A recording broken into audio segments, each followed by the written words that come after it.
Taip, mūsų žiūri jau 1000, bet to nepakanka, kad suteikčiau galimybę Eduardui Vaitkui pranešti labai svarbią naujieną. Lauksime, kada prisijungs daugiau žmonių.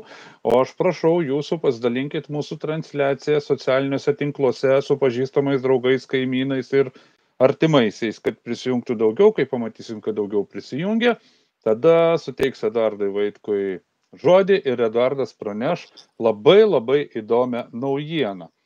Taip, kol žmonės dalyjasi šią transliaciją, mes važiuojame toliau.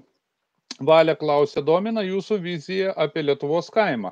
Ar manote, kad reikėtų vėl atgaivinti vienkiemius? Jei taip, tai kokiu būdu?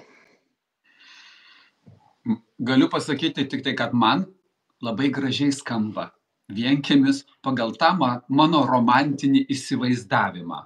Bet negaliu pasakyti, kiek tai įmanoma ekonomiškai ir kiek tai yra pagrįsta ekonomiškai ir kiek duos tai naudos kažkam, tai tiesiog negaliu pasakyti, nes per mažai žinau. Bet kryptis tokia, susėda ekspertai ir man girdint arba pateikia raštu analizę ar ne, ir tada priimam sprendimus. Toliau.